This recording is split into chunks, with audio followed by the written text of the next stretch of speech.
So my dear friends, আসসালামু আলাইকুম। It's me Zubair Ahmed. আমি আজকে দেখাবো একটা ছবির ব্যাকগ্রাউন্ড কীভাবে এক ক্লিকেই পরিবর্তন করে ফেলতে পারেন। So let's get started. So আমরা প্রথমে আমাদের কাঙ্ক্ষিত ছবিটি ফটোশপে ওপেন করে নিব। দেন হচ্ছে আমরা সিলেকশন টুল বার সিলেক্ট করা অবস্থায় সিলেক্ট ব্যাকগ্রাউন্ড অথবা রিমুভ ব্যাকগ্রাউন্ড অপশনে ক্লিক করব। রিমুভ ব্যাকগ্রাউন্ড অপশনে ক্লিক করার পরে এটার ব্যাকগ্রাউন্ডটা রিমুভ হয়ে যাবে। দেন হচ্ছে আমরা আমাদের যে ব্যাকগ্রাউন্ডটা আমরা বসাতে চাচ্ছি সেই ব্যাকগ্রাউন্ডটাকে ওপেন করে নেব। দেন এটা আমরা ছবির পিছনে বসিয়ে দিব। সো এখানে এই ইমেজটা ছবির পিছনে বসাইতে হলে যেহেতু এটা আমার মেইন লেয়ারের উপরে চলে গেছে, সে কারণে এটা উপরে শো করতেছে। এই লেয়ারটা যদি আমি ড্র্যাগ অ্যান্ড ড্রপ করে নিচে ছেড়ে দিই, দেন হচ্ছে এই ছবির পিছনে এই ব্যাকগ্রাউন্ড হিসেবে এটা অ্যাড হয়ে যাবে। সো এখন পিছনের ব্যাকগ্রাউন্ডটা অনেক বড় হয়ে গেছে। এটাকে আমরা যদি ছোটো করতে চাই তাহলে কন্ট্রোল এবং টি একসাথে প্রেস করলে ব্যাকগ্রাউন্ড ইমেজটা ছোটো করার অপশনগুলো চলে আসবে। সো আমরা ব্যাকগ্রাউন্ড ইমেজটা ছোটো করব, করে এটার সাথে ফিট করে দিব। করে দেওয়ার পরে এন্টারে চাপবো।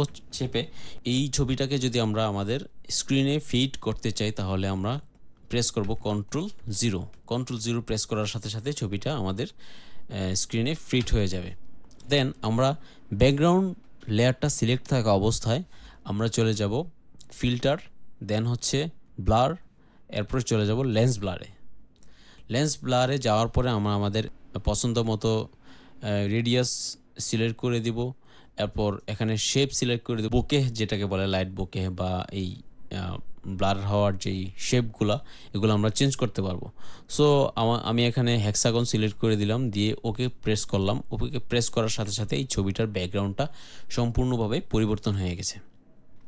সো এটাকে আমরা বিভিন্ন জায়গায় মুভ করে দেখব আসলে এটা কীভাবে এটার সাথে মানে অ্যাডজাস্ট হয়, এটার সাথে কীভাবে এটা ফুটে ওঠে, এটা আমরা ভালো করে দেখতে হবে। দেন হচ্ছে আমরা ছবিটাকে সরাসরি জেপিজি ফরম্যাটে সেভ করতে চাইলে কন্ট্রোল-শিফট-এসে আমরা প্রেস করব। দেন আমরা আমাদের কাঙ্ক্ষিত একটি নাম দিব।